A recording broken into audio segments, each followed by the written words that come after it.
ডেকে ডেকে বলছে, আমার কবরের জায়গা আমাকে ডেকে বলছে, আমার কবরের জায়গা আমাকে ডেকে ডেকে বলতেছে, তোমার জন্য আমি অপেক্ষা করছি।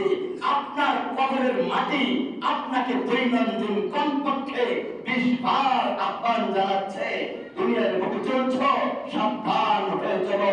দুনিয়ার বুকে চলছ, সৎভাবে চলার চেষ্টা করো।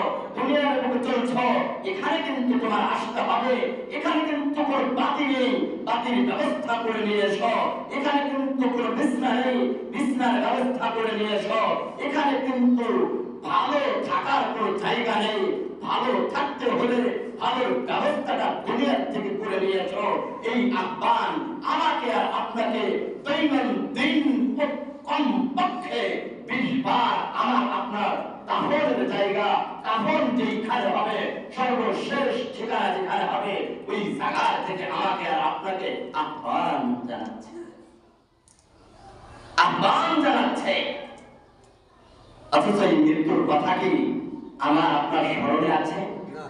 আমি টেনশন করছি, আমার 6 বছরের বাচ্চা, এই বাচ্চা আমার মৃত্যুর পরে বিবাহ শাদী করবে, এরপরে দুনিয়ার মুখে কিভাবে চলবে, কোথায় থাকবে, তার ব্যবসার কি অবস্থা হবে, তার থাকার কি ব্যবস্থা হবে, আমার মৃত্যুর পরে আমার স্ত্রীর কি অবস্থা হবে, আমার স্ত্রী কি খাবে, আমার স্ত্রী কোথায় থাকবে। ও দোস্ত, তোমার আগেও তো তোমার সন্তান চলে যেতে পারে, কথা বলেন ঠিক কিনা? তোমার আগে তো তোমার সন্তান চলে যেতে পারে, যেই সন্তানের জন্য তুমি টেনশন করছ, যেই স্ত্রীর জন্য তুমি ভাবছ, সারাদিন তোমার ভাবনা একবার ভাবনা না, আমার মৃত্যুর পরে আমাকে তো এমন একটা ঘরে রাখা হবে যেই ঘরে কোনো বাতি নেই, আমাকে তো এমন একটা ঘরে রাখা হবে যেই ঘরে কোনো বিছনা নেই, ওই ঘরের কি অবস্থা হবে? আমাকে যেই ঘরে রেখে দেওয়া হবে, ওই ঘরের কি অবস্থা হবে? ওই ঘরের টেনশন তো আমি আর আপনি করলাম না। এজন্য মুহতারাম হাজিরিন, সকলকে আহ্বান জানাচ্ছি, সকলকে আহ্বান জানাচ্ছি, আল্লাহ পাক যে ঘোষণা দিয়েছেন, কুল্লু নাফসিন যায়িকাতুল মাউত সুম্মা ইলাইনা তুরজাউন, সমস্ত নফস, সমস্ত আত্মা মৃত্যুর স্বাদ আস্বাদন করবে, সুম্মা ইলাইনা তুরজাউন, অতঃপর আমি আল্লাহর নিকট ফিরে আসবে, আমি আল্লাহর নিকট ফিরে আসবে। আমার এবং আপনার মৃত্যুর পরে আমাকে আর আপনাকে যে গর্ভটার ভিতরে রাখা হবে, যেটার নাম কবর বলে আমি আর আপনি চিনি, আল্লাহর নবী বলেন কি জানেন?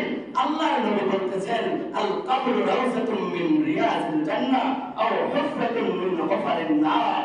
আমি আর আপনি তো দেখছি সকলকে একটা গর্তের ভিতরে রাখা হয়, একজন ভালো মানুষকে একটা গর্তের ভিতরে রাখা হয়, একটা খারাপ মানুষকেও একটা গর্তের ভিতরে রাখা হয়, একটা শিক্ষিত মানুষকেও একটা গর্তের ভিতরে রাখা হয়, একটা অশিক্ষিত মানুষকেও একটা গর্তের ভিতরে রাখা হয়। যেই সম্পদের মালিক তাকেও যতটুকু জায়গা দিয়ে রাখা হয়, যে সম্পদের মালিক নয় তাকেও ততটুকু জায়গা দিয়ে রাখা হয়। ওই জায়গাটুকুর ব্যাপারে আল্লাহর নবী বলেছেন, আল কবরু রাউযাতুম মিন রিয়াজিল জান্নাহ, আল কবরু রাউযাতুম মিন রিয়াজিল জান্নাহ। ওই কবরটা কারো জন্য জান্নাতের টুকরো হয়ে যাবে, আর হুফরাতুম মিন হুফারিন নার, আর কারো জন্য জাহান্নামের গর্ত হয়ে যাবে। আল্লাহর কাছে দোয়া করছি, আল্লাহ আমাদের প্রত্যেকে মৃত্যুর পরে আমাদের কবরকে জান্নাতের টুকরা বানাইয়া দিও, সকলে বলি আমিন। মুহতারাম হাজিরিন,